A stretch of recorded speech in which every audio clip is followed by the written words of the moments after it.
தற்போதைய அண்மை செய்தியை பார்த்துக் கொண்டிருக்கிறோம். திருவண்ணாமலையில் மண் சரிவு ஏற்பட்ட விபத்தில் 6 பேரது உடல்கள் மீட்கப்பட்டிருந்த நிலையில் தற்போது 7வது நபரின் உடலும் மீட்கப்பட்டிருக்கிறது. இது தொடர்பான கூடுதல் விவரங்களோடு இணைகிறார் களத்திலிருந்து சிறப்பு செய்தியாளர் ரகுவரன். தற்போது மீட்பு பணிகள் என்பது முடிவடைந்திருக்கிறதா? 7வது நபரினுடைய உடலும் மீட்கப்பட்டிருக்கிறது. விவரங்களை பதிவு செய்யலாம்.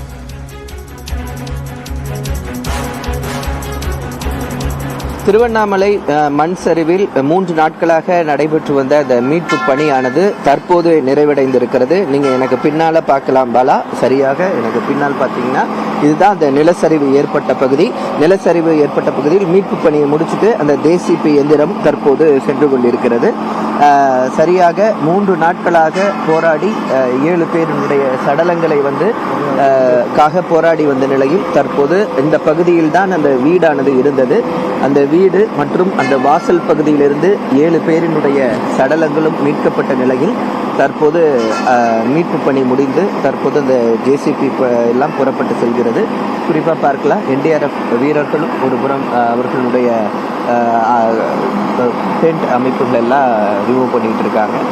7 பேர் சடலமும் மிகுந்த சிரமத்துக்கு மத்தியில் ஒவ்வொரு பாறை கற்களும் 2 டன் 3 டன் எடை கொண்ட மிகப்பெரிய பாறை கற்கள் தான் அந்த வீட்டில் விழுந்து மிக பெரும் பேரழிவு இந்த பகுதியில் ஏற்படுத்தி இருந்தது.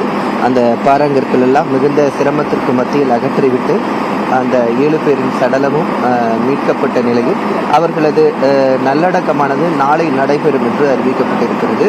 அவர்களது உடல் இன்று மாலை உடற்கூறு ஆய்வுக்கு பிறகு அவர்கள் உறவினர்களிடம் ஒப்படைக்கப்படும் என்றும் சொல்லப்பட்டிருக்கிறது.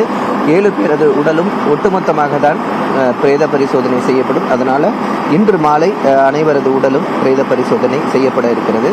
நேற்று ஒரு 5 பேரினுடைய சடலங்கள் கிடைத்த நிலையில் தற்போதுதான் 2 பேரது சடலம், காலையில் ஒருவரது சடலம் மீட்கப்பட்டது. தற்போது அந்த ரம்யா என்ற சிறுமியின் சடலம் மீட்கப்பட்டது. அத்துடன் மீட்பு பணி தற்போது முடிக்கப்பட்டு இருக்கிறது. 7 பேர் காணாமல் போனதாக முதலில் சொல்லப்பட்ட நிலையில் அதை மையமாக வைத்து இந்த தேடுதல் பணியானது நடைபெற்றது. 3 நாட்களாக, சரியாக 3 நாட்கள். இந்த சம்பவம் நடந்த நேரமும் பார்த்தீங்கன்னா கிட்டத்தட்ட ஒரு 5:30 மணிக்கு தான் அந்த சம்பவம் அரங்கேறியது மாலை. அதே நேரத்தில் அந்த மீட்பு பணிகளும் தற்போது முடிவடைந்து இந்த பணிகள் தற்போது நிறைவு செய்யப்பட்டிருக்கிறது. பிறகாக இந்த பாறை மேலே நீங்கள் ஒரு பாறை பார்க்கலாம், பெரிய பாறை. அது ஒரு கிட்டத்தட்ட ஒரு 20 டன் மேலே உள்ள ஒரு பாறை. அந்த பாறைக்கு கீழே நிறைய வீடுகள் இருக்கு. அதனால அந்த பாறை மிகவும் ஆபத்தான பாறை. அந்த பாறை எப்படி அகற்றுவது, மேலும் இந்த பகுதியில் மண் சரிவு ஏற்படாமல் இருப்பதற்கு என்ன செய்வது என்பது தொடர்பான ஒரு ஆய்வும் இந்த பகுதியில் செய்யப்பட்டது. முதலமைச்சர் மு க ஸ்டாலின் அவர்களால் அமைக்கப்பட்ட IIT குழுவும் அந்த பாறையை அகற்றுவது, மேலும் மேலிருந்து அந்த சரிவுகள் ஏற்படாமல் எப்படி தடுப்பது என்பது தொடர்பான ஆய்வுகளும் செய்யப்பட்டு அந்த பாறையை இங்கிருந்து மக்களை எல்லாம் அகற்றிவிட்டு அந்த பாறையை உடைத்து இந்த பகுதியில் மேலும் பாதிப்புகள் ஏற்படாத வண்ணம் சீர் செய்வதற்கான ஒரு ஆலோசனையும் வழங்கப்பட்டிருப்பதாக சொல்லப்படுகிறது. விரைவில் அந்த பணிகளும் நடைபெறும் என்று எதிர்பார்க்கப்படுகிறது. பாலா, ரகுவரன், இந்த பெரிய பாதிப்பை ஏற்படுத்திய இந்த நிலச்சரிவுக்கு பிறகாக 1-2 நிலச்சரிவுகள், கொஞ்சம் மலையினுடைய நடுப்பகுதியில் கூட சில சரிவுகள் எல்லாம் ஏற்பட்டது. அதனுடைய நிலை என்ன?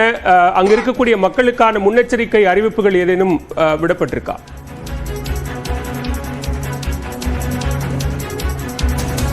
ஆமாம் பாலா, நீங்கள் இது பார்த்தீங்கன்னா மிகவும் ஆபத்தான பெரிய ஒரு நிலச்சரிவு. மலை சுமார் ஒரு கிழக்கு பகுதி மட்டும், இந்த மலையினுடைய கிழக்கு பகுதி மட்டும் பார்த்தீங்கன்னா ஒரு 5 கிலோமீட்டர் அளவு நீளம் கொண்டது. அந்த பகுதியில் இருக்க மக்கள் அனைவருக்குமே இந்த எச்சரிக்கையானது விடப்பட்டு இருக்கிறது. அது மட்டும் இல்லாமல் இந்த மலைப்பகுதியில் அந்த நிலச்சரிவு ஏற்பட்டது 3 இடத்தில். ஒரு இடம், இந்த முதலில் ஏற்பட்ட இடம் பெரிய பாதிப்பை ஏற்படுத்திய இந்த இடம். மற்றொரு இடம் பார்த்தீங்கன்னா மலையின் நடுப்பகுதியில் உள்ள இடம். அதனால் குடியிருப்பு பகுதிகளுக்கு எந்த பாதிப்பும் ஏற்படவில்லை. ஆனால் அதற்கு கீழேயும் குடியிருப்புகள் இருக்கிறது. அதற்காக பொதுமக்களுக்கு, அங்கு இருக்கக்கூடிய பகுதிவாசிகளுக்கு அதிகாரிகள் எச்சரிக்கையை விடுத்திருந்தனர். அதே போன்றுதான் இன்னொரு பகுதி பார்த்தீங்கன்னா அந்த தீபம் ஏற்றுவதற்கு செல்லக்கூடிய ஒரு பாதை, அந்த பாதையில தான் வந்து சரிவு ஏற்பட்டிருந்தது. அது தொடர்பாகவும் அதிகாரிகள் ஆய்வு செய்திருக்கிறார்கள்.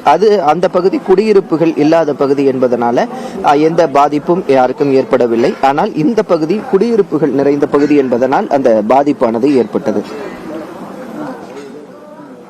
ரகுவரன், இன்னும் ஒரு வார காலத்துல கார்த்திகை